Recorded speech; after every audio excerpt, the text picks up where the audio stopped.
Didn't happen because the Palestinians were not given a state. It happened because they were given a state. Hamas slaughtered Israelis in ways that are so monstrous, so horrific, that not a single network or cable TV platform will show you the videos that terrorists took while decapitating and slaughtering innocent young people at a music festival and innocent families at kibbutzim, basically farmers. The truth will set you free. When you know the truth and you know the honest truth, then you can draw your own conclusions. But when you are fed information that is fabricated, that are lies, that's fake, how can we ever discern what is the truth? Mr. Mike Levin, very well known to be a truth seeker who lays it out as it is with no shame, with no holdback. He is able to tell us the way things are and bring us clarity so the truth can be upheld, so that you can draw your own conclusions, that you are well educated, that you know the truth and the history of it. Please listen in with me to this amazing interview and presentation by the famous Mike Levin, who says it as it is. Kindly subscribe to this channel so that a little bit of light can continue on pushing away a lot of darkness. Is swirling around, a lot of disinformation. A lot of people are coming out of the closet. A lot of people are taking off their hoods and their masks, and they're revealing themselves. So let's take a step back, America, especially you in this audience. You are true blue Americans, red-blooded Americans, and you don't like what you're seeing and hearing either, if I'm guessing right. On October 7, 2023, the slaughter of the Jews by Hamas, that didn't happen because the Palestinians were not given a state. It happened because they were given a state.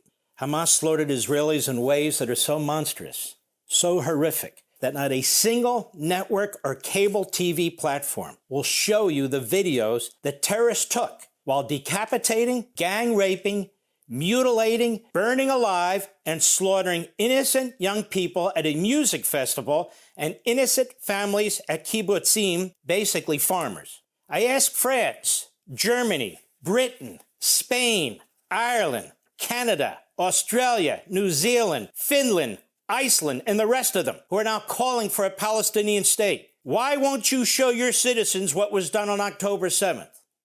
Why? Hamas executes, tortures, starves, and brutalizes the Palestinians in Gaza. Why don't you show what Hamas is actually doing? Why are you knowingly and intentionally covering up for Hamas? Why aren't you reporting how they use their hospitals and mosques and schools and homes and other civilian locations as military installations from which to attack Israel, to store ammunition and arms, as terrorist communication centers? Why are you censoring this information? Why are you knowingly and intentionally feeding lies to your citizens about Hamas, which is working hand in hand with the United Nations, UNRWA, is starving the people in Gaza the way Stalin starved his people to hold on to power, the way Mao starved his people to hold on to his power, the way Assad killed 600,000 of his own people, all Muslims, to hold on to power, the way in Yemen Muslims are slaughtering Muslims, 250,000 of them. Why don't you report about that? Two-state solution won't fix any of that.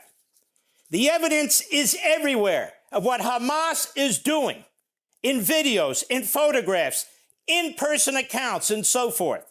Hamas is controlling the food distribution in Gaza by stealing it, consuming it, and when it has enough left over, selling what it chooses, to whom it chooses, at usury prices unaffordable to most of the people there. They're feeding their fellow terrorists. They're selling it to buy more arms. They're enriching their leaders, several of whom are billionaires and multimillionaires. Why aren't you reporting this on the front page of the New York Times and the Washington Post and the BBC and the Independent and all the rest of the radical left-wing Western media, self-hating, suicidal Western media? The enormous tonnage of food, water, and medical supplies. America, nearly 100 tons the Israelis and others have shipped into Gaza, they've attempted to ship into Gaza, has more than enough food to feed the 2 million people there. Why don't you ask, media? Why don't you ask? Where's it gone? Where is it going? Why is the UN sitting on thousands of pallets of food and water? Why are the thousands and thousands of 18-wheelers sent into Gaza over the course of this war being hijacked at gunpoint? Who's doing that? There's evidence everywhere. Everywhere. Yet the Western media chooses to either ignore it or lie about it. Meanwhile, for purposes of perspective, Britain didn't send tons of food, water, and medicine to the Germans during World War II. Why not? In fact, they, like us, correctly targeted population centers in order to try and bring the war to an end. Israel's not doing that. It's doing the opposite. Dresden was bombed off the face of the map. Virtually every human being living there was incinerated in 2 nights of bombing by the RAF, followed by the Army Air Corps. Perhaps as many as 250,000 people were killed in 2 nights. It wasn't a military installation. It had no military value. It was called the Florence of Germany. We bombed Tokyo repeatedly. We bombed Berlin repeatedly. Population centers.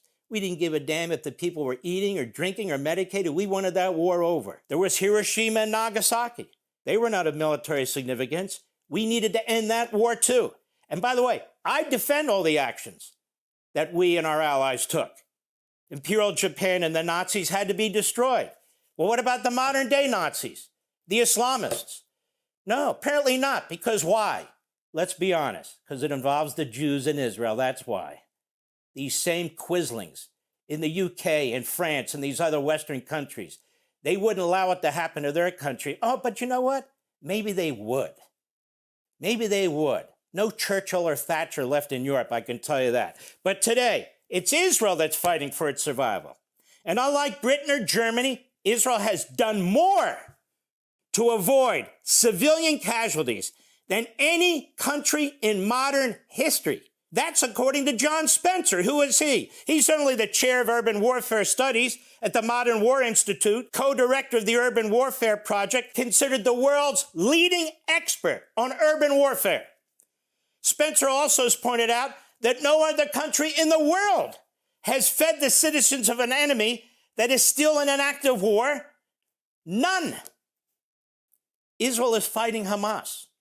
You know how many IDF soldiers it's lost? No, you don't. Why? Because the American media doesn't give a damn. The Western media doesn't give a damn. Who are these IDF soldiers? They're young men and women. They're the citizens of Israel. They come out of the restaurants and cafes. They're plumbers, they're electricians, they're truck drivers, they're doctors and nurses. They're regular people. How many of them have died? Nobody wants to know. Almost 1,000. Oh, Mark, 1,000? It's a nation of 9 million people. That would be like tens of thousands of our soldiers dying, on top of tens and tens of thousands of Israelis who were slaughtered by Hamas.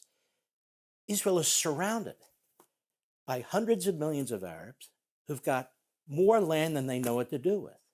They're surrounded, this tiny little democracy. And the funny thing is, they're the indigenous peoples of the area. They go back over 4,000 years. The archaeology proves it. They're the indigenous peoples there who are told to get out. Tell me, how many Christians are left in the Middle East? You know, Judaism was born right there in the Holy Land. Then Christianity was born right there in the Holy Land. 600-700 years later comes Islam. How many Christians are left in the Arab countries? Well, we have Coptic Christians in Egypt. They're under attack. They're being killed there as well. Tell me, how many Jews are left in any of the Arab countries? Two-state solution? Is this a joke? Israel's fighting Hamas. They're losing their sons and daughters. Hamas is still firing missiles into Israel. Hamas murdered scores of Israeli hostages, refuses to release the remaining 20 who are alive, who no doubt are starving, have been tortured, no doubt have been raped. Hamas has said repeatedly, nonetheless, we're going to keep attacking Israel. If we have another shot, we're going to take another shot. We're never going to give up. Yet Israel is told it is not doing enough defeat the people in Gaza who, by the way, voted for Hamas. And every indication is that if an election were held today among the Palestinians, Hamas will win the election. The same Western media that since October 7th has used Hamas's casualty numbers as if they're fact, using the casualty numbers of a terrorist organization, repeating them day in and day out. And this despite the fact that experts, including professors from top universities, such as the Wharton School, mathematicians, statisticians, I've got it right here. Here, this report, this report, this report, this additional report, this report that the media all have access to. Despite the fact that these experts are saying there is no way that the Israelis are committing the acts that Hamas is saying. There's no way that so many children and women are dying according to Hamas. The media keep reporting it, and they report it without these experts and without these reports. AP, Reuters, New York Times, Washington Post, BBC, all the rest, flat out propagandists, liars. The casualty rate among women and children, these reports tell us, these experts, cannot possibly be accurate. You know what's amazing? Hamas itself, a few months ago, they said their numbers are not accurate to try and cover themselves for when people actually figure it out. But the media keep repeating their numbers anyway, as do the UN. Why? The answer is quite simple. And what about Egypt? Egypt, you say. What does Egypt have to do with anything? Good point. Not a word of criticism. Why Egypt? Egypt borders Gaza. Egypt has built a huge wall to prevent the Palestinians in Gaza from leaving. People left Syria. They went into places like Turkey and Jordan and so forth. Egypt will not allow Palestinians to leave. Obviously, Israel can't because they come into Israel, which is who they attacked.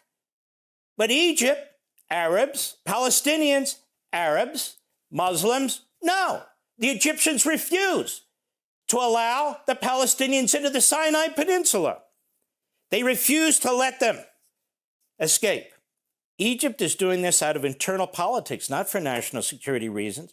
It doesn't want the Palestinians to flee into their country. Has anybody pressured Egypt? Has anybody heard anything about Egypt? No. Not a damn word. Of course, the way to end this is for Hamas to surrender, to release the hostages. They started the whole damn thing. They killed civilians in Israel. They're killing civilians in Gaza. But all the pressure is on Israel. The world could put pressure on Hamas. What has Britain done? Nothing. France, nothing. Germany, nothing. Now they're doing worse than nothing. So Hamas and its allies like Qatar's been behind this from day one. But there's others. And throughout Europe, and even in the United States, we have elements in the United States. They've launched a massive campaign against Israel in the media, heavily drenched in anti-Semitism, including these photos of emaciated babies published by the New York Times and others on their front pages, accusing Israel of actively starving these children. These are very, very horrific photos. They influence world leaders. They create anti-Semit, they're blood libels. That's what we Jews call them, because we know it leads to nothing but anti-Semitism and hate and the killing of Jews. It was a damnable lie, and the Times knew it when it ran it.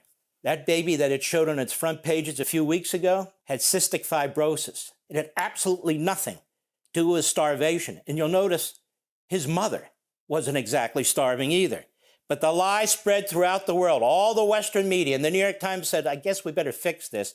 And they put out a phony correction, not even a correction, on a different site that nobody reads. The New York Times covered up the Holocaust. The New York Times has been a mouthpiece for Hamas. And now the New York Times is covering up Hamas's role in the starvation of its own citizens. So Europe and the UN now are organizing a worldwide effort to push for a Palestinian state. It would be as if in 1945, on the brink of the defeat of the Third Reich, they were awarded the Third Reich with a country of its own. Let's say carved out of France or Britain. What do you think about that, France and Britain? Yes, reward them with their own country. What would this new state look like, this new Palestinian state? Where would it be exactly? What kind of government would it have? What kind of military would it have? Who is the Martin Luther King or Gandhi, the Palestinian figure who would lead it? Who is it? How would you prevent the Islamist death cults from taking it over? Or making alliances with communist China or communist North Korea or fascistic Russia or Iran or fascistic Turkey for that matter? Many choices, you know. What about them getting ballistic missiles? How would that stop? I can hear the isolationists in our country. None of our business. That's Israel's problem. None of our business. And why are there no proposals from the West? Not a single one. Directly calling on a single Arab state to carve out parts of their countries for a Palestinian state. Why is that? You know, Palestinians, the vast majority of them came out of a little country called Jordan. Jordan is currently 70% Palestinian. The king is not. The queen is. Well, the king's father had a little problem several decades ago when the Palestinian extremists and Arafat rose up to overthrow the monarchy. And you know what they did? They killed them, and they imprisoned them, and they made sure, and chased off many of them, that these Palestinians would never come back to Jordan. No, they should be Israeli, don't you know? The land that is now Israel was Jewish long before these monarchies and military dictatorships that surrounded Israel ever existed. And why should, or how could Israel ever agree to its own suicide and the extermination of its own people, which would be not a two-state solution, but a final solution? I think some people are actually cheering for this. Israel could never agree to that. What these countries are doing, and the quislings and reprobates that run them are doing, emboldening Hamas and the other Islamic terrorists and all terrorists. The message these terrorists are receiving is that their terrorism works. Terrorism in London, Paris, Toronto, all other Western countries who've signed on to this despicable surrender of civilization to these barbarians, the barbarians are going to say, hey, this works. Just keep at it. And the more people you murder and rape and torture, maybe in other capitals of the Western world, the more likely these failing nations, and that's what they are, they're failing, the more likely they will be accommodating you. Not so in the United States with a strong leader like Donald Trump. He's onto this. Or in Israel with a strong leader like Netanyahu. These other countries think they will somehow escape the consequences of their appeasement, when in fact they are targeting themselves as the weak, pathetic fools that they are. And we see this poison spreading in our own country. The president is fighting, his administration is fighting it. In the Democrat Party and academia, in our media, it is spreading like a cancer. We see it spreading among many who we used to respect and consider one of our own, who have these podcasts and these platforms, who viciously question the Holocaust, who attack Churchill and are soft on Hitler, who spew the Jews control our foreign policy attack, blood libel. And now they're attacking evangelical Christians.